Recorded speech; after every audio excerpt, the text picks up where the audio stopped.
By the time I became aware of that, my notion of divinity was not quite so personal, you know. The idea of God, that he's a bearded old man of some kind with certain not very pleasant temperament. That is, I would say, a sort of materialistic way of talking about the transcendent.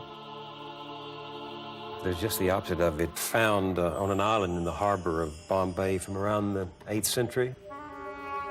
This is a wonderful cave. You enter the cave from a bright sky. Of course, moving into the darkness, your eyes are blanked out. But if you just keep walking slowly, gradually the eyes adjust, and this enormous thing, it's about 19 feet high and 19 feet across.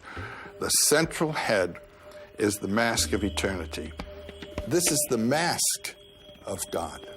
Mask of eternity. That is the metaphor through which eternity is to be experienced as a radiance. And these other two figures? Whenever one moves out of the transcendent, one comes into a field of opposites.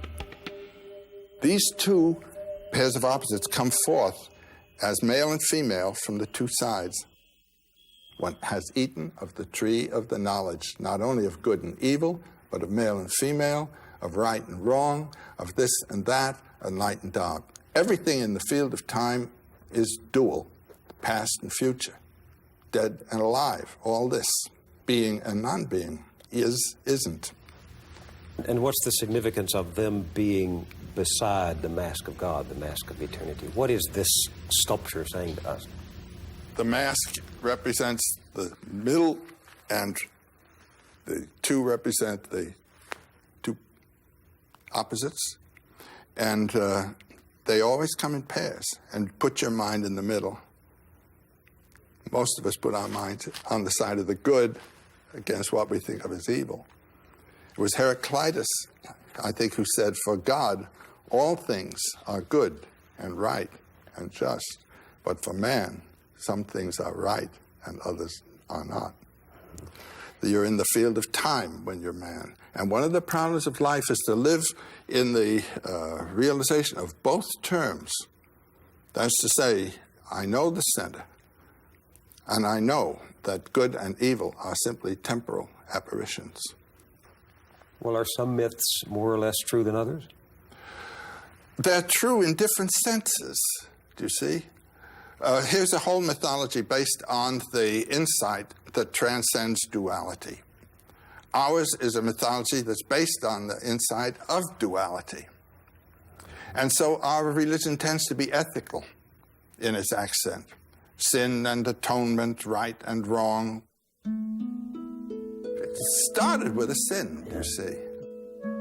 In other words, moving out of the mythological zone, the Garden of Paradise, where there is no time, and where men and women don't even know that they're different from each other. The two are just creatures. And God and man are practically the same. He walks in the cool of the evening in the garden where we are. And then they eat the apple, the knowledge of the pairs of opposites. And man and woman then cover their shame. They're different. God and man, they're different. Man and nature is against man. I once heard a wonderful lecture by Daisetsu Suzuki. You remember this wonderful old Zen philosopher who was over here? He was in his 90s. He started a lecture in Switzerland that I heard in Ascona. He stood up with his hands on his side and he said, God against man, man against God, man against nature, nature against man, nature against God, God against nature. Very funny religion. Now, in the other mythologies, one puts oneself in accord with the world. If the world is a mixture of good and evil, you do not put yourself in accord with it. You identify with the good, and you fight against the evil. And this is a religious system which belongs to the Near East, following Zarathustra's time. It's in the biblical tradition. All the way in Christianity and Islam as well.